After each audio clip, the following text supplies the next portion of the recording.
अंतर्राष्ट्रीय बाजार और कूटनीति के मोर्चे से दुनिया भर के लिए एक बेहद राहत भरी खबर सामने आ रही है।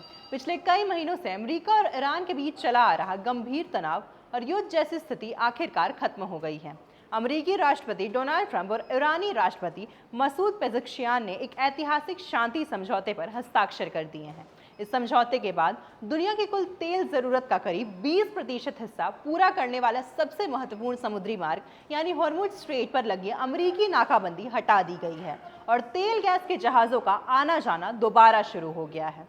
नमस्कार, आप देख रहे हैं न्यूज़ 11 भारत डिजिटल और आपके साथ मैं अस्मिता तिवारी। इस बड़ी भू राजनीतिक हलचल का सीधा असर ग्लोबल एनर्जी मार्केट पर पड़ा है, जहां कच्चे तेल यानी क्रूड ऑयल की कीमतों में भारी गिरावट दर्ज की गई है। अंतर्राष्ट्रीय बेंचमार्क ब्रेंट क्रूड टूटकर लगभग $78 प्रति बैरल और अमेरिकी वेस्ट टेक्सास इंटरमीडिएट यानी WTI गिरकर $75 प्रति बैरल के पास आ गया है। वैश्विक बाजार में आई इस गिरावट के बाद भारत के आम उपभोक्ताओं के मन में ये बड़ा सवाल उठ रहा है कि क्या देश में पेट्रोल और डीजल के दाम अब सस्ते होने वाले हैं।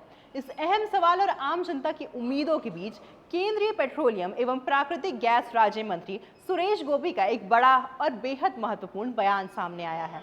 केंद्रीय मंत्री ने स्पष्ट रूप से यह साफ कर दिया है कि वैश्विक बाजार में कच्चे तेल की कीमतों में गिरावट आने के बावजूद भारत में पेट्रोल और डीजल के दाम तुरंत कम नहीं होने वाले हैं। उन्होंने बताया कि घरेलू स्तर पर ईंधन की कीमतों का निर्धारण सिर्फ अंतर्राष्ट्रीय तेल बेंचमार्क में आए तत्कालीन बदलावों से नहीं होता, बल्कि इसके पीछे कई जटिल बाजार और लॉजिस्टिक्स से जुड़े कारक जिम्मेदार होते हैं। मंत्री के अनुसार हाल ही में पश्चिम एशिया में फैले संघर्ष और तनाव के कारण सरकारी तेल मार्केटिंग कंपनी यानी OMCs को करीब 12,000 करोड़ रुपए का भारी भरकम नुकसान उठाना पड़ा है।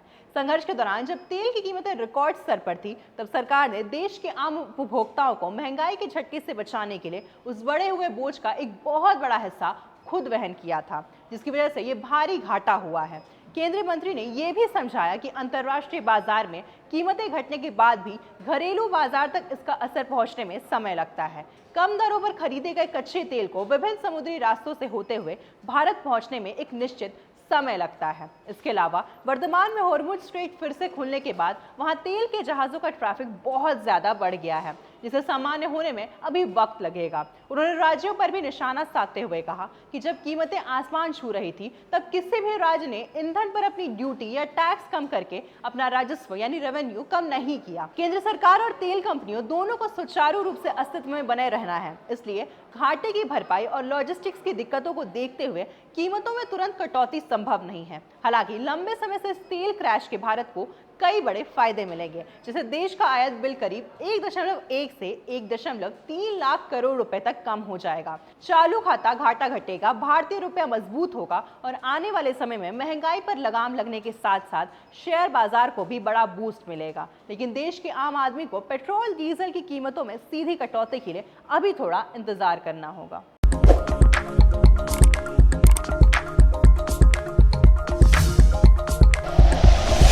Like and share videos, subscribe करें हमारा चैनल और प्रेस करें बेल आइकॉन। न्यूज़ 11 भारत, सच है तो दिखेगा।